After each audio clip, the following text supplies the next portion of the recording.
Hello everybody, this is Purge, bringing you guys a first-person replay commentary.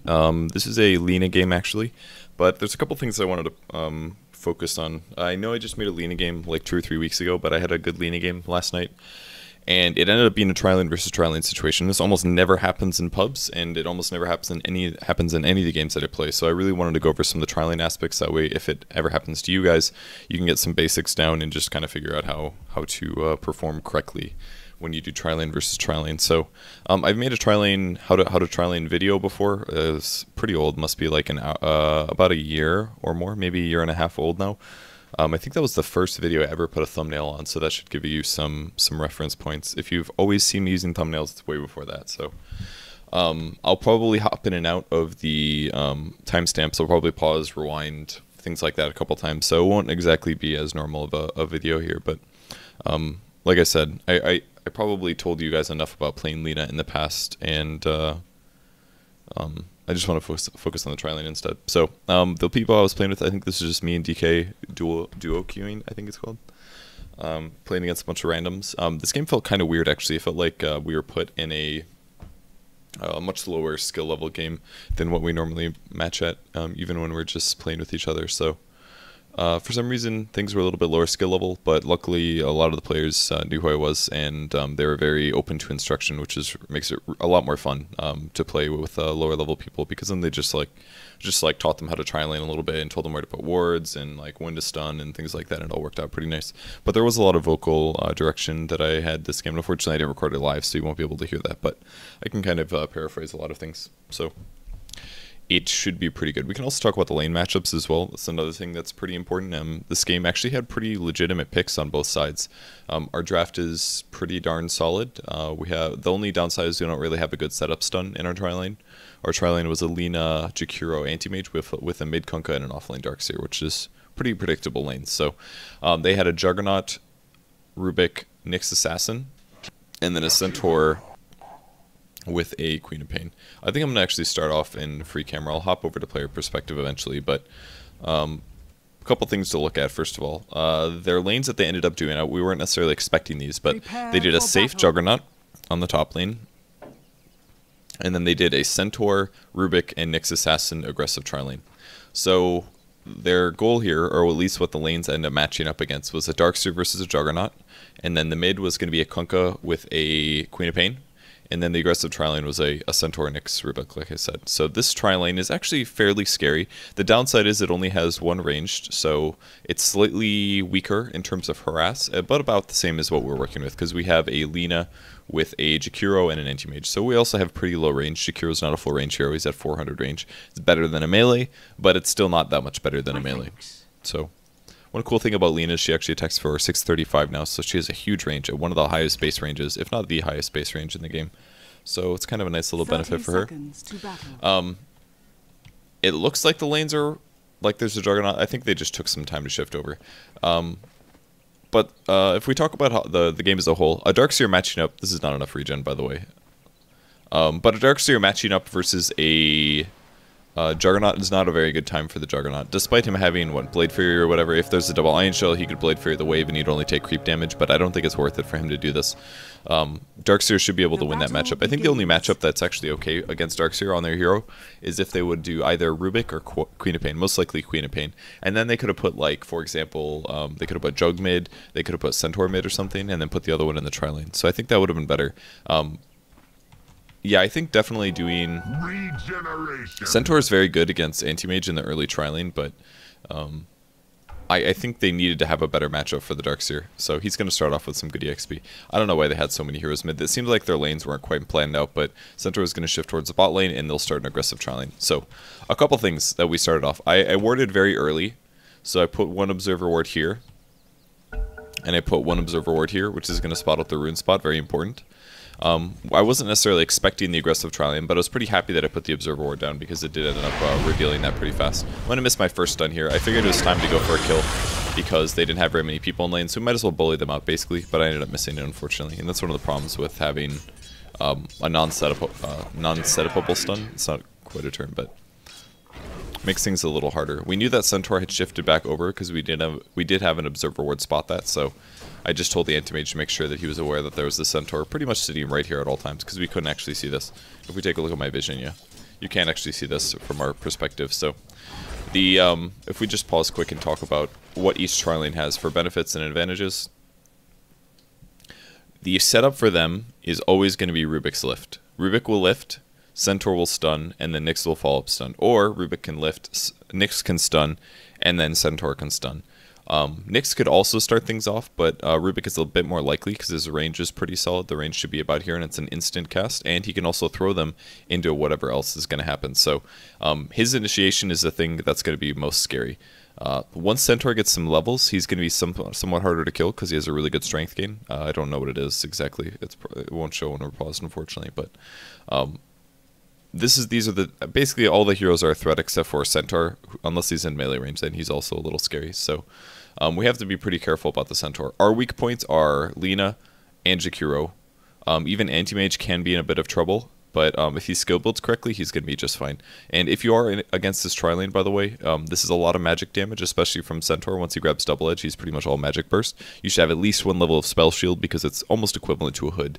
1 point, skill point, gives you about a hood worth of resistance. And against pretty much any early magic dealing Trilane, you should always grab at least one of these. At least one. So usually you would go like maybe Blink, Break, Spell Shield. You can get stats, or you can max Blink, or you can max Mana Break. Kind of depends on what you want to do. So yeah, our entry point is going to be on either Nyx Assassin or Rubik. Disabling Chain Stunning in either one of these would be really good because number one, first of all, they're the squishiest heroes, but they have the lowest armor, I believe. Yeah, they're slightly squishier than Centaur at the moment, and they will, as the game goes on, be much more squishier. So if we can initiate on either one of these heroes, it'll be really good for us. So let's go hop back to player perspective now that we talked about that. One slight mistake that we have, since we did put wards here as well as here, in the future, if I knew that I was getting aggressively tri-laned on, I maybe would have adjusted my ward to be somewhere over here instead of this lane. This spot is pretty good for spotting out to see what the lanes are. I maybe placed this a little bit too far to the left, by the way. I should have placed it like right here so I could get a little more vision here, but I think it's important that you are able to see your opponents in the jungle over here, especially if you eventually end up pulling. Then it's very important because you need to be able to see them if they're coming to contest the pull, for example. They've also placed their observer wards in the jungle. This is the magic bush spot, as you can see, this little bush right here. So this ward will block both this camp and this camp. This ward's going to spot out the jungle for them, and we'll spot the rune spot just barely. The downside is we actually put the sentries on the top lane with Darkseer because we thought that the tri-lane would be top, but they ended up going aggressive, so we didn't have sentries, so we couldn't actually de-ward any of this. But if we did, I would have said put a sentry ward like right here, and this can barely catch this ward, I believe. And then this is also a very common ward spot, so there's a good chance we would have de-warded at least one of those. So let us resume. Oh yeah, in terms of our mid matchup, a Queen of Pain versus a Kunkka, this is actually, it's pretty good for Kunkka, or for Queen of Pain, excuse me. But DK is a really good player, so we'll see. I think his ice paths there were a little presumptuous. We kind of need to go on them when they're going for a CS or something like that. In the meantime, I'm kind of just focusing all my efforts on harassing the opponents. Whether I put right clicks onto the support heroes. Right here, Nyx is slightly out of position. I was able to land my stun on him. Ice Path is a little late here.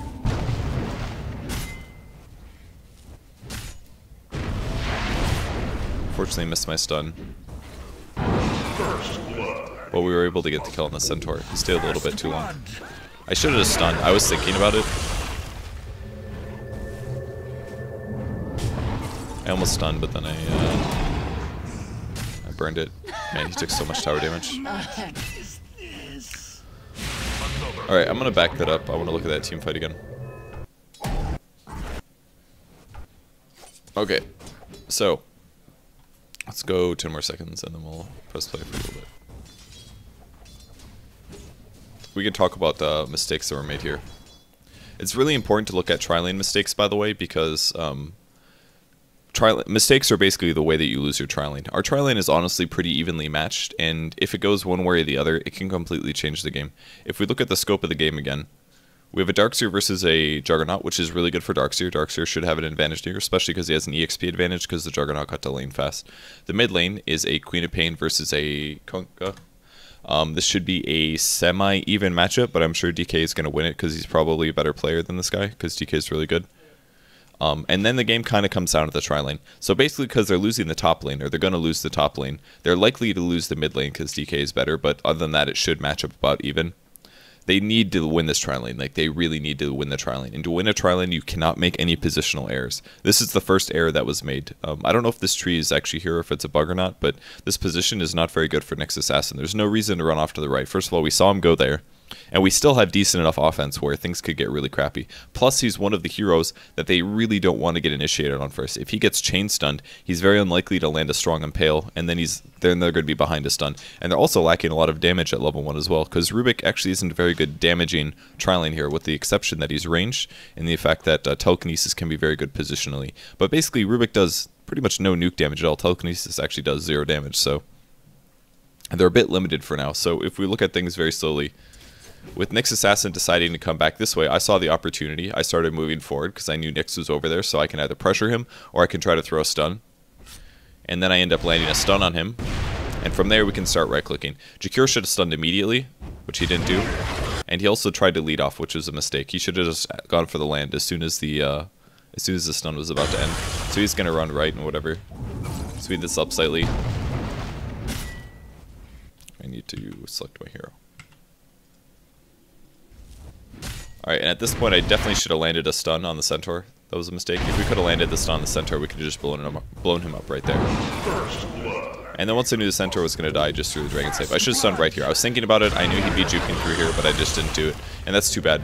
I should have just trusted myself, because I also canceled my animation there because I was expecting him to juke, but I ended up getting the anti-mage killed as a result of this, so slight mistake for me. I also bought a Flying Courier here before I ended up dying. There's a Fade Bolt. Don't quite have enough mana, so everything's gonna end up okay. So we ended up getting 2 kills going on. I got 1 kill, 1 assist.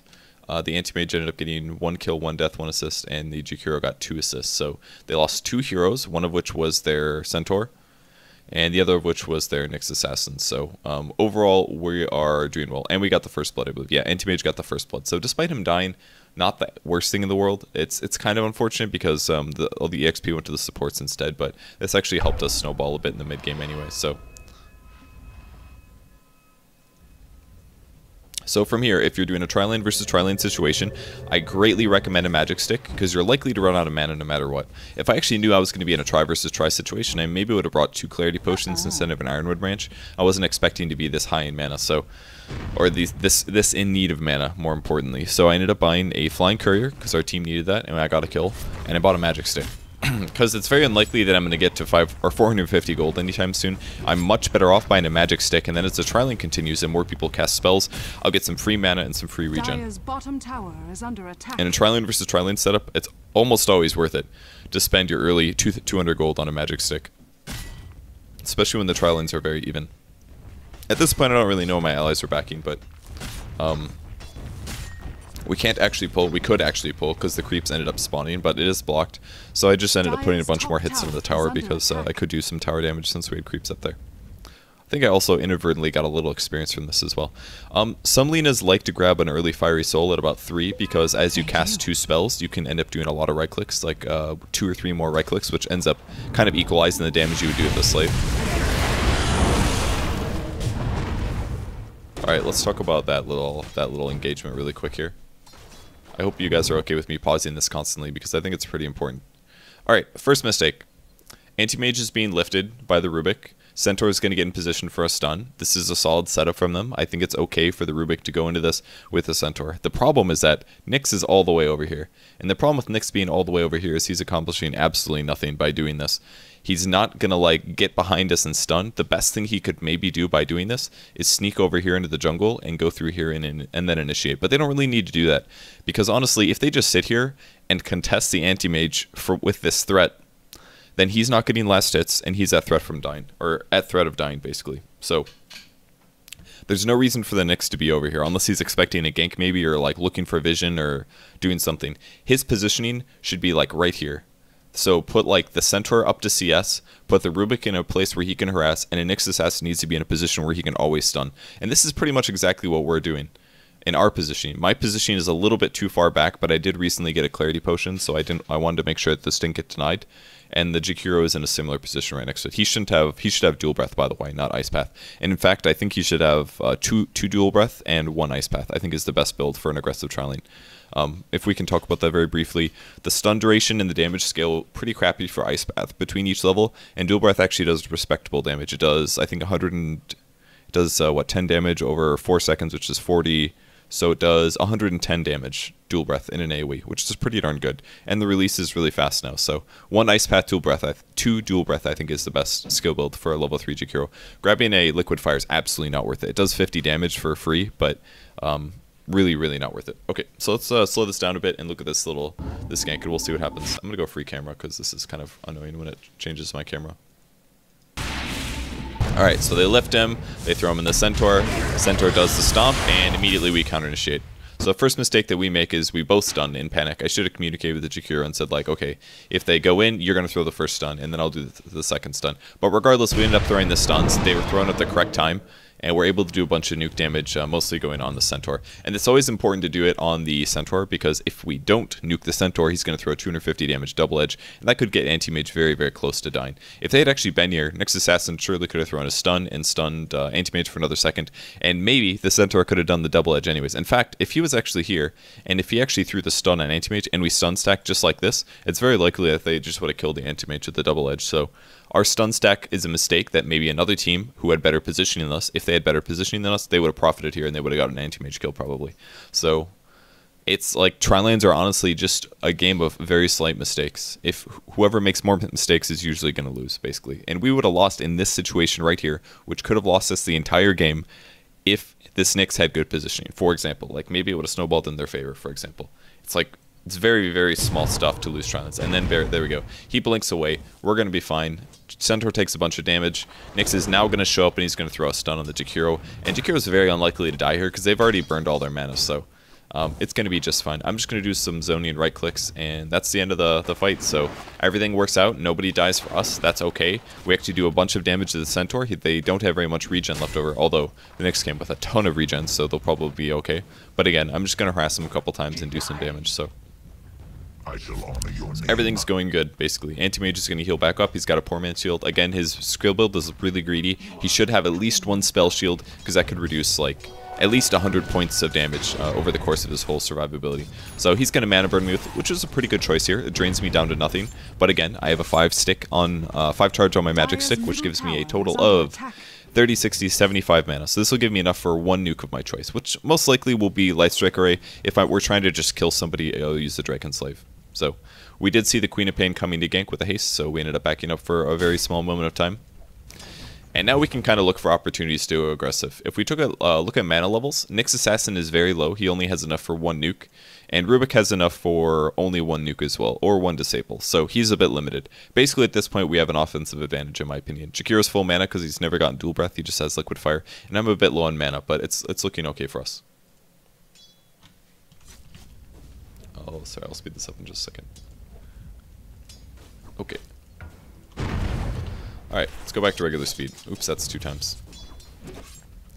So at this point, what should they do? Nyx Assassin should again not be standing over here. There's, again, no reason for him to stand over here. He's not going to accomplish anything, and he's going to be at least a second or two late to the fight. Centaur is now healed enough, so what they should do now is maybe contest another kill, or contest his farm at least. Centaur should continue getting last hits. Rubik should continue harassing, which he's doing a good job of, but there's a poor man's shield on Anti-Mage, so this becomes difficult. So things are a little weird for them. Alright, so what Rubik ends up doing, I don't remember this part, but just speed up a little bit. Every time somebody makes a decision, I'll probably just... Alright, so right now, Rubik is going for a lift on me. He sees me. I have very, very little mana, but we still have Jakiro, and again, our positioning is pretty darn good. We're all in a position where we can cover each other if anybody gets jumped on. One other point that I just want to make really quick. We could be going to pull if we really wanted to, but if we went to pull and stack and pull, Anti-Mage would be a little unprotected in his Trilane, and he might get killed. We could, even if this is dewarded, for example, by pulling we could deny a lot of experience from them, but it's a little safer in some ways to just sit in the lane and not make mistakes and kill their heroes. So you might be, it's something I didn't cover yet, you might be wondering why we didn't just go pull, but it's a little safer, like I said. Just sit in the lane, make sure the anti-mage continues to get farm, and you can worry about pulling later, basically. So, okay. So, he lifts me up here. This isn't really that great. Again, Nyx Assassin is in the middle of nowhere, so every time a fight starts, he starts running from all the way over here. The centaur will be able to maybe stun me. We'll see if he lands it. I don't remember if he does or not. But even if he does, I'm pretty sure we'll see an ice path. I actually barely got out of the stun, it looks like. And anti-mage gets nailed by it instead. So see. So there's the ice path. Ice path is going to hit 2 heroes. I can follow up with this by popping my magic wand. And bam, I hit only 1 hero. I should have caught both with that. Slight misplay by me. And again, we do some good damage to the centaur. This is going to burn the rest of Nyx's mana. Anti-mage takes very little damage. He actually goes aggressive, which is crazy. Okay, he does blink out. Just a weird misclick. Alright, and the fight's over again. So, things that were lost. I threw both of my nukes, so I have no more mana. Centaur again takes a ton of damage. Nyx Assassin is even more out of mana. Rubik is even more out of mana. And we take a bit more damage. But like, again, they keep wasting their mana by not having effective kills. Like, if you're not getting kills and you're spending all this mana, it's just putting you behind in a place where your Trilane isn't going to be able to get kills. Now, something that made our lane slightly harder is that the Centaur was able to finish his Tranquil Boots, so this means that he has pretty much unlimited regen if he wants it. So that will hurt us a bit. Anti-Mage is still level 3 and he has no HP, so they definitely are in a position where they could still take an advantage towards us. I ended up grabbing another level of Light Striker right here, rather than going Fiery Soul, just because I wanted more nuke damage. Despite not having very much mana. I am about to get enough for a nuke, because I have 1 magic stick charge here, which will give me about 15. Will give me 15, and then I'll have enough for a stun. So, something to keep in mind. Since Anti-Mage isn't full HP just yet, I'm going to be last hitting for now. At least on the last hits where I think he won't be able to have it. He's got a level of return now, so if I do harass him, I will take some damage. These are all important things to consider. So let's take a look at last hits right now. Darkseer's actually not doing that great. He's got 23, the Juggernaut's sitting at 24. What the Darkseer should have been doing, by the way, from level 1 is he should have cut creeps. He should have gone over here and just pulled the creep wave to him and just Iron Shelled them all down. And then that would force the Juggernaut to last under tower. He'd probably be semi-successful because he has a Quelling Blade, but he doesn't have a Stout Shield, which means he probably would have taken a lot of damage early. Darkseer should be beating him in last hits. This is actually, Juggernaut is doing okay here, so despite this, they're not doing bad. And mid lane's actually very equal with DK at 30 CS and 27 CS on Queen of Pain, so he's apparently doing very well. So that's just a little update on the other lane. So basically the entire game is going to come down to the Trilane because the other 2 lanes are completely equal. So Anti-Mage picks up level 4. He definitely should have a spell shield at this point. Dire's middle tower is under attack. Shakira should go dual breath now.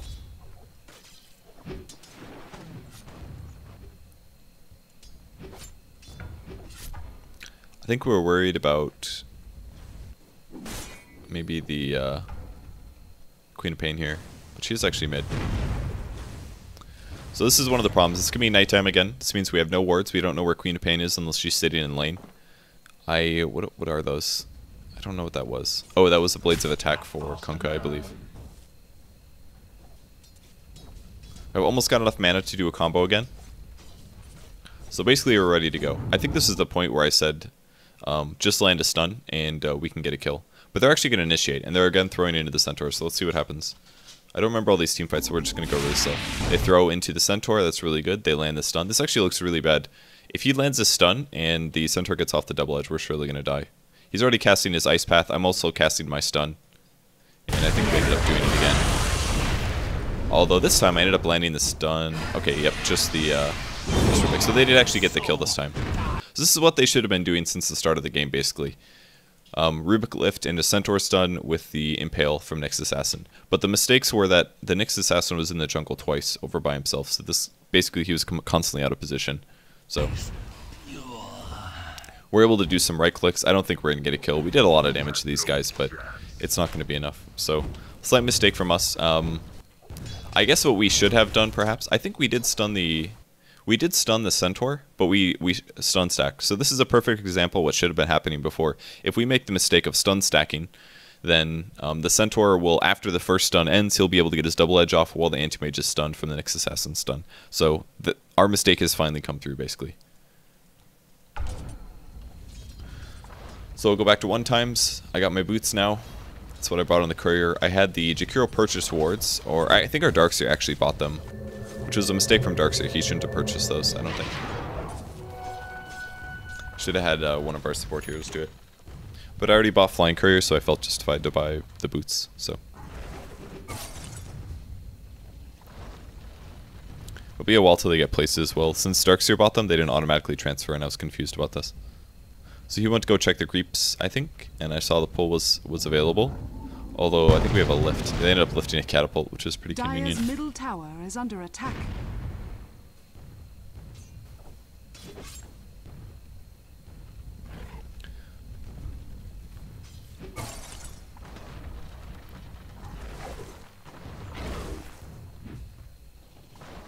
That's pretty good. He got a last hit with return. Under attack. Do not know where the Queen of Pain is. Oh, she just respawned or something. Oh, he must have killed her.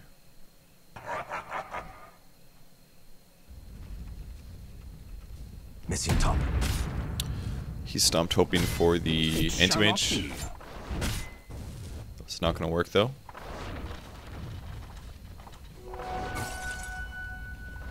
So I pick up level 5 now. That gives me 3 levels of Dragon Slave. My nuke damage is just about 400 right now. Yeah, pretty good. So quite a bit of damage. I told Jakiro to place 1 in the side jungle here and 1 on the rune ward. So he'll go do that quick. Apparently, I don't know why they had nobody in the lane. I think Rubik maybe went back to heal, so they were scared about contesting the lane or something. I'm not quite sure. Wow, they actually smoked for this. He spotted them up, but they were scared to go on. Really important that you blow up the Queen of Pain if possible. Let's take a look at that one as well. So, if we go to free camera. So they are smoking in. First mistake they made. Centaur should not be in the front. They should have Rubik in front. Because they spotted the Jakiro right here and they couldn't immediately initiate on him. And they should have been able to. Centaur knew that he can't go in, so he gets revealed and he's like, oh crap, that should have been... Like, they should have Rubik in front 100%. If they had Rubik in front, they would have killed Jakiro right here, and then they could have just pushed the lane probably. But they didn't. He spots a lot of heroes, he's going to start running, and this is going to at least allow him to stun the Queen of Pain. Although the Centaur is still going to blow him up. I was almost able to slave the Queen of Pain, but I was not able to. I don't think he gets this kill. Yeah, he's going to have to run probably. I ended up being able to Dragon Slave 3 actually, that was really good. Really useful. To worry slightly about the Centaur here blowing me up. We do still have a ward over here though, which is really useful. And we also had a TP, who is this, Darkseer?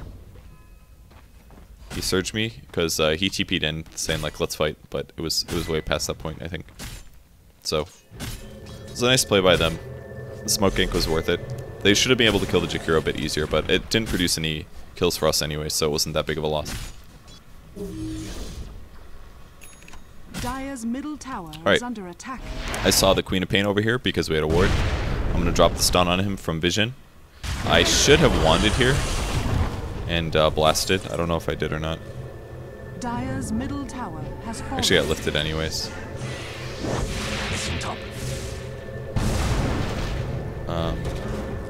He blinked, stun hits on 2, and he ends up dying. So it all worked out okay. We'll just go regular speed now. And again, I got a Dragon Slave on 2. And that guy's gonna die. And I was able to get the Rubik, so...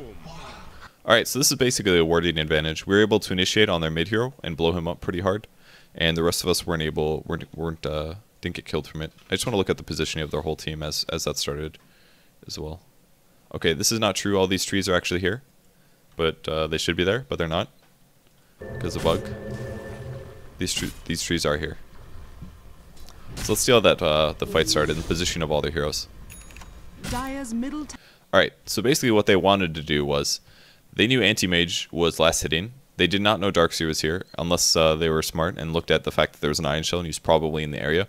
I'm absolutely not visible right now. If we take a look at their vision, we can't do this without resuming the game, I think. Tower is under attack. Okay, so this reflects the trees. If we look at their vision right now, they knew that Darkseer was here, they knew Anti-Mage was here, they have the Queen of Pain over here, and they have their Rubik as well. What they want to do is swing around and kill the anti-mage, which is probably why they're in position over here. But the problem with this is that we had ward vision advantage. This means that we could actually just collapse all 4 of us over on this section, and then these 2 guys would be out of position because it takes them like 2 seconds to catch up. If it takes them 2 seconds to catch up, it's going to be an unfavorable fight for them. So we decided to start a fight over here because I saw the Queen of Pain. I knew that I could nuke him. I should have wanded here and then Dragon Slaved and just killed him. It definitely took a little bit too much for him to die. So they got here just in time, though. There's the double edge. I'm surprised he didn't stun. That was a little weird. Oh, I think Anti-Mage might have trained him. That's what happened. He's going to TP support. Nicely done by him. So that shield will be a dead Nyx, and then we're going to lose the Rubik as well, who tried to sacrifice. Hot enough for you? So everything went pretty good. And especially that fight was huge, because I think they lost a bunch of heroes. They lost 3 heroes, and we lost nobody at all. This got me another kill, so I was able to pick up my Arcane Boots, and here we're not going to have any mana problems for the rest of the early game. So at this point, I think their Trilane was pretty much done. And if we take a look at the overall kills and deaths, I have 2 kills, 0 deaths, 3 assists. Our Kunkka has picked up 2 kills, one a solo kill on the mid lane versus Quap, and another one ganking for the Trilane. Their Centaur is 2-1-1, our Jakiro is 1-1-2, and our Anti-Mage doesn't have the best stats at 1, 2, and 3. Slight mistakes for me, got him killed that one time, and the other time was kind of out of our control. I guess both of the deaths were within our control, so still both mistakes. And their Rubik is 0-1-1, which is not very good, and 0-2-1 on the Nyx Assassin, so their Trilane did not go so hot. And this is basically the end of the Trilane as far as I'm aware. So we can go back to regular player perspective.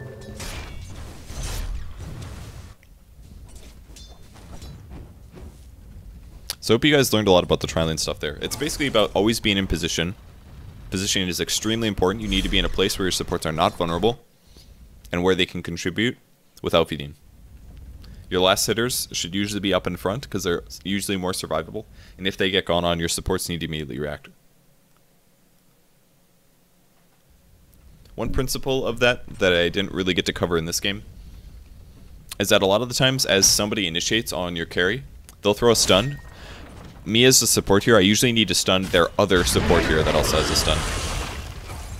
I kind of wanted to initiate at this point. I guess there is more Trilane stuff that goes on. I forgot about it. But basically, we're just trying to set up a kill. I think I wanted him to wait for me or something. I can't remember. My position wasn't the best there, actually. If I would have been in lane, we could have maybe just killed him. I'm actually not selecting my hero for some reason. I'm also level 6, by the way, which is really scary for them. They should be really worried about this. I have another 4. I basically have doubled my magic damage output. Yep. Alright, yep. I've more than doubled my magic output by going from level 5 to level 6. So at this point, we have tons of kill potential. All we need to do is stun one guy and he dies. Guaranteed. Our Anti-Mage is going to get lifted. I should have thrown a stun there, but I cancel it. I don't know why. I thought I was going to. It looked like I clicked for a stun, but I think I canceled it. We were a bit out of position there, in my opinion. Because Anti-Mage got gone on. He should have died, I think.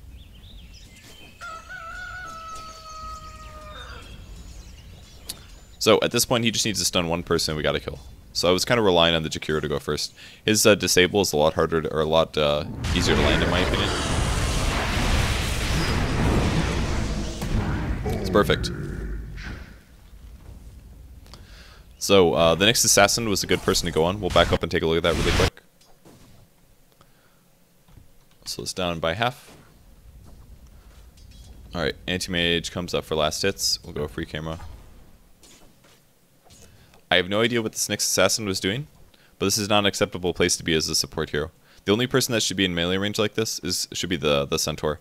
Obviously, he does have the spiked carapace, so yeah, okay, he's kind of survivable in a way, but it's not okay to be here. Especially, yeah, they were probably talking about going on a kill, but this is not an okay place to initiate on. If you can't toss the Anti-Mage within the Centaur stomp range, which is right here, and if you won't get there immediately, you're not going to be able to get the kill on the Anti-Mage. So this initiation was not proper. They were obviously talking about it because the next assassin came up as well, but you can't just like force something like this. They forced this way too hard, and it resulted in their next assassin being out of place, which meant that I could just blow him up. I knew that he was stunned for a little bit, so I think I stunned first just to guarantee that he was spiked, that he didn't use spiked, and as soon as my stun landed, I knew that I could just blow him up. So my stun landed, I threw my ulti immediately because I want to get his HP really low, and I'm going to slave as well because because I want to just make sure that he dies 100%.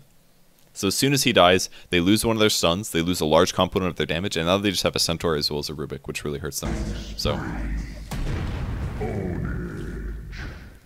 like, Trilanes are really hard, guys, seriously. They are really, really hard. You have to be in position, you have to not mess up your abilities. This is such a good ice path. Perfect ice path here, which lets us dual breath on 2. Like, wasn't that beautiful?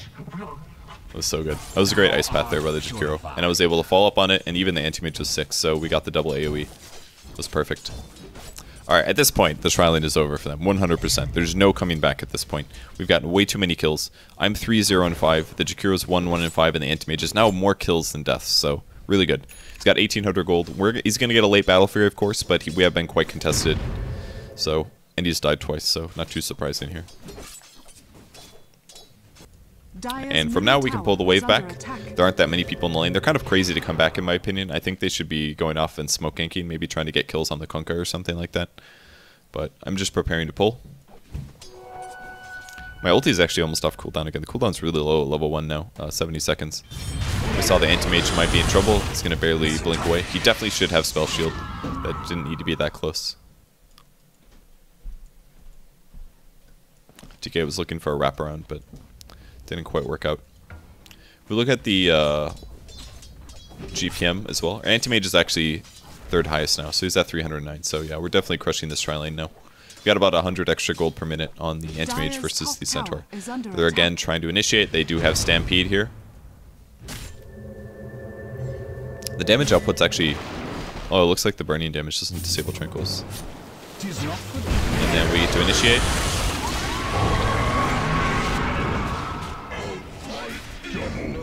Oh, Centaur's gonna survive. I want to look at that again, sorry. So if we look at their positioning, Centaur's really trying to force this one. They don't have a damage lead up, I don't believe. Slow this down a bit. They also have their next assassin here. He's got plenty of time to use his ulti. Does this fight even start? Oh yeah, that's right, it's Kunkka. Kunkka TP's in, we're gonna fight this. He does an X on the Centaur. Ice Path follow up on him. It was a little early. I'm gonna throw my stun on the Centaur to make sure he's stunned. It's actually a pretty good team fight from them so far. And the Queen of Pain ult is really, really good. If this stun lands on multiple people, this would be really... Okay, that was a really good Nyx stun. That was a really good Nyx stun. Landed on 3, they blink Scream. Jakiro dies. Anti-mage dies. That was honestly very solid from them. That was really good. Pretty much everything they could do there went right. Is that one okay? What did Rubik steal? He's sole Dragon Slave here. Oh, he got blown up.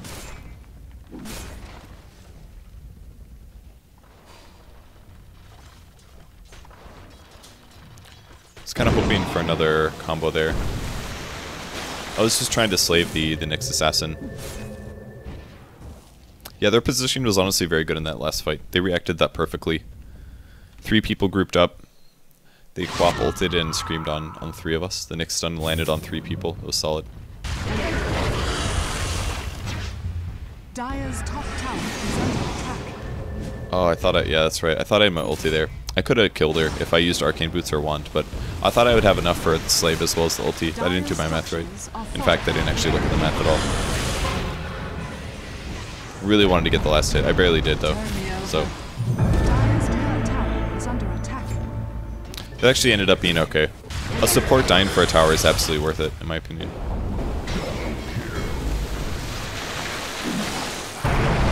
That was a fail boat.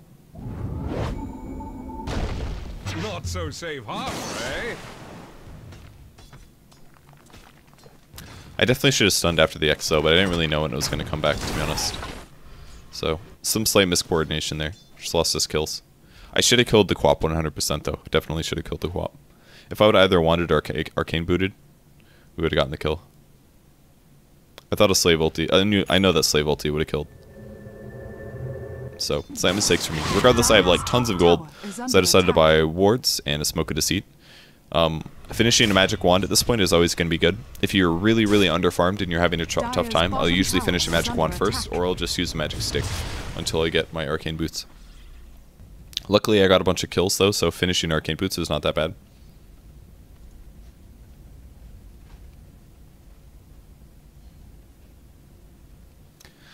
So I'll get some wards on the map. Might as well put them slightly aggressive because we're doing pretty well. If we're doing well, you might as well take aggressive ward action.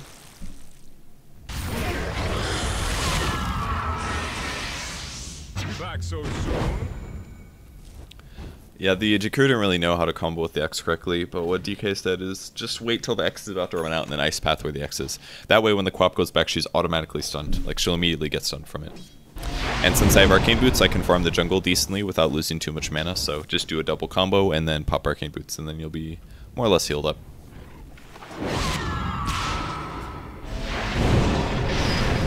Always kill the Quap first if possible. We ended up getting 2 from that.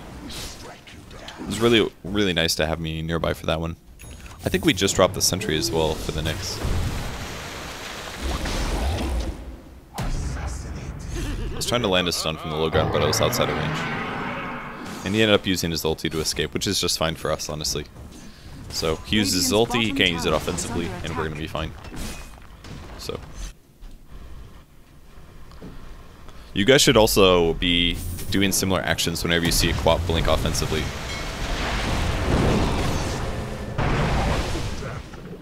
Radiant's bottom tower is under attack.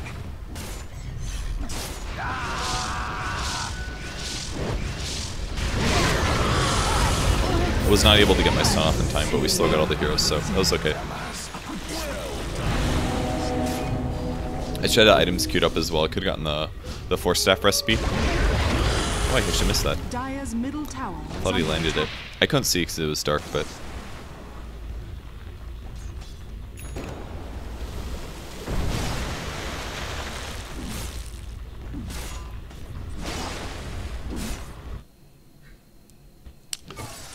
I think 4-staff's really good against their hero composition as well, by the way, because if anybody gets chain stunned, I can 4-staff them away from Centaur. If somebody's chasing me like Centaur, I can 4-staff myself away. Tower has fallen.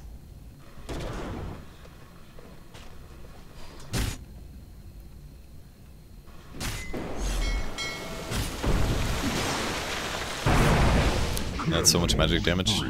I think he might even have a hood at this point. Yeah, he does. Still takes a lot of damage. That Centaur's died a lot. Yeah, as you guys can see, our GPM is like completely out of control now. So we've gotten quite a few more kills than them. Let's take a look at CS as well.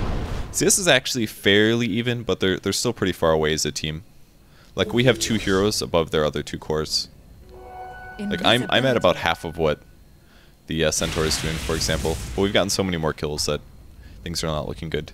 We do have a much better team fight in the mid game as well. I mean, Lina, Jakiro, and Kunkka together have a lot of... and Darkseer, that has a ton of kill potential. The 4 of us could probably win team fights against all 5 of them while Anti-Mage just farms. Kind of have a bit of a 4 protect 1 strat going. I picked up an invisibility, so I was looking for solo kills right here. I saw the Quap had just blinked here, so I was just going to go set up the kill. And again, not being greedy about my cast at all here. Just always throwing the ulti immediately. Welcome back. See, I should have just thrown the stun. I did end up still killing the Rubik, but we could see the Nyx because we just dropped the sentry.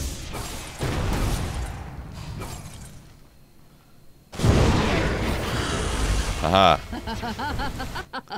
Alright, got 4 staff. I'm gonna go push the lane.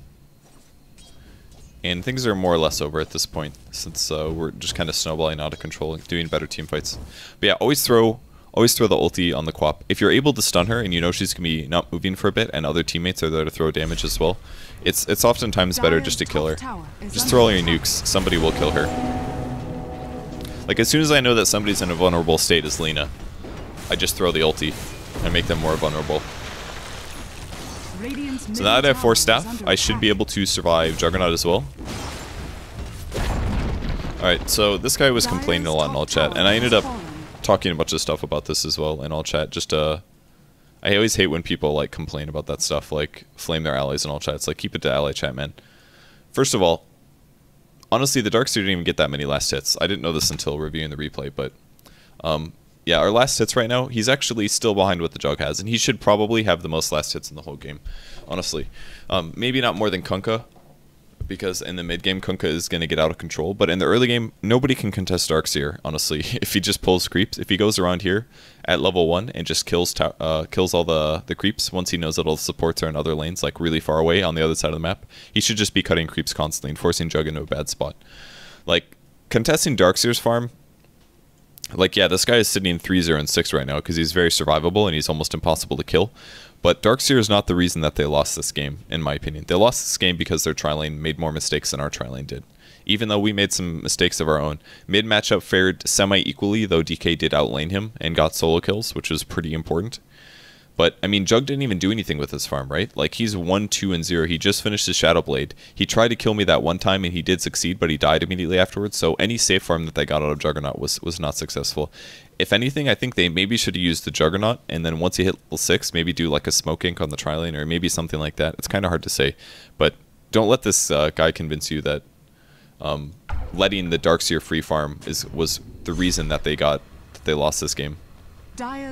Like, what I'm basically saying here is that if they would have shifted their supports to go gank the DS, then Anti-Mage would have gotten free farm, and then Anti-Mage would have been an issue earlier on in the game, and that might have lost in the game either way. And I said it, they made more mistakes in the Trilanes than we did, even though we did make some mistakes, and they got a couple kills on Anti-Mage. So Dire's top tower has fallen. So at this point, it's pretty easy for us to Rax. Even if they did try to fight this, I don't think they would have been able to beat us, honestly.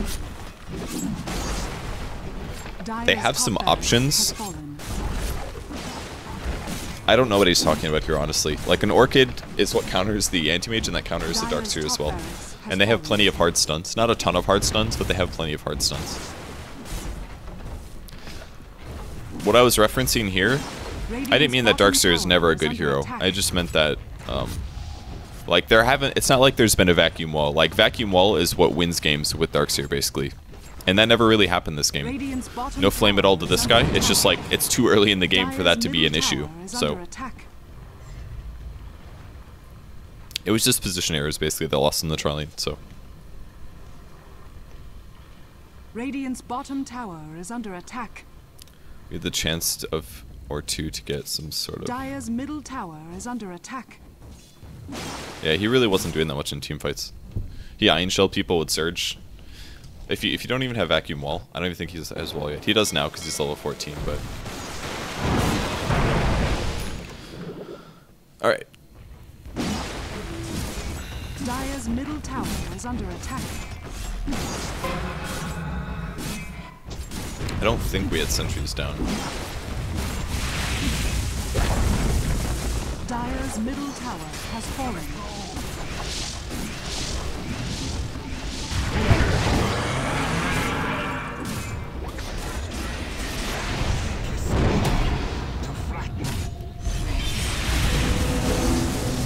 Nice mech there. I should use that a little earlier. I definitely was a bit late. Shadow Blade, man. Good item. Actually, team fighting okay here. Alright, and since I had so much gold, I said, dang it, I need to buy a gem. And instead of buying a gem, Dire's middle barracks are under attack. bought something else. I can't remember what exactly. That's too bad he lived. Dire's middle barracks are under attack. Only got one. I thought he was gonna get both. Straight to the bottom with you. Dire's bottom tower is under attack. I'm still dead. I think I bought a ghost up there, and not a gem. So I know I didn't buy a gem. But we should have bought a gem. So nobody should be dying at this point. Dire's bottom tower is under attack.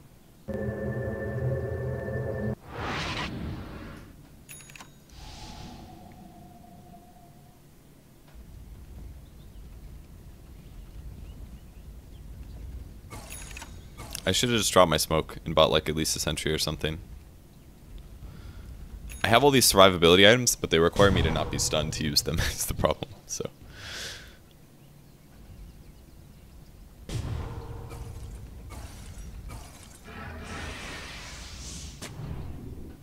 There's a sentry. Oh yeah.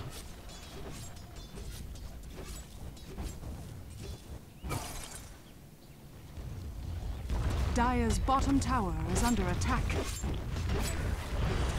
Mega kill.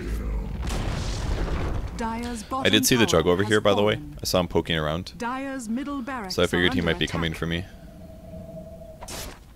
It was a mistake for me to pop my Ghost Scepter this early, by the way. I should have saved the Ghost Scepter until he was committing to an Dire's Omni middle Slash. barracks So if he Omnis me, I'm likely to die. But I ended up using my Force Staff at the correct time, and this stops him from being able to... has fallen. it stops him Dire's from being bottom able tower to is under attack.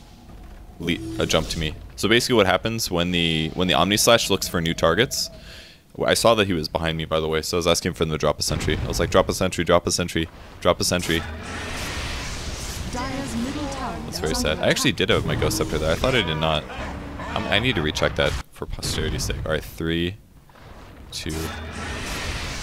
I honestly didn't have my Ghost Scepter. I could have forced, though. So, that was close. I was so sad he didn't drop a sentry, because I knew that I was going to die. They still killed him, but I was like, oh my god. I'm like the most farm support ever, and I'm still dying.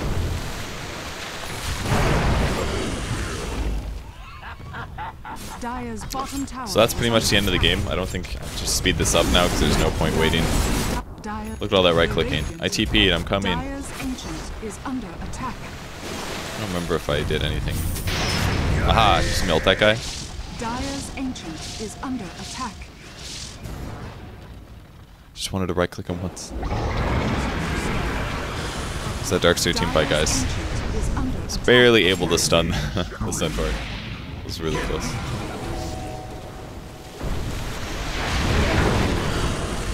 Pipe is legit, guys. Dire's structures are fortified. Dire's ancient. Radiant. Alright. So, those are aspects of a Trilane. Like I said, I know you guys don't get to see Trilane versus Trilane very much, and I don't honestly almost never play it, but positioning is super important. Chain stunning is very important. And if you make more mistakes than your opponents, you're going to end up losing kills or getting killed, and that's going to completely change how the game turns out. So if they would have done better, if they would have started killing some of us or gotten their combos down better and just continuously killed anti-mage, it would have really hurt our late game potential. Luckily, our Conquest still did well, so it would have required the Queen of Pain to probably outlane him, which wasn't going to happen, but yeah, that's a Trilane. So I hope you guys learned a lot. I'm going to get back to some more suggestions. I definitely do want to do a Meepo, SF, Pudge, every other hero that I never play game soon. I know I need to do a Bounty Hunter as well. I played a Bounty Hunter game last night that was pretty darn close, but it went really long and I didn't play that effectively as Bounty in my opinion, so I think I might want to do another one of those. So, alright, I think that's it for the video today. Thanks everyone for watching. Hope you learned a lot, and I'll see you guys later. Goodbye.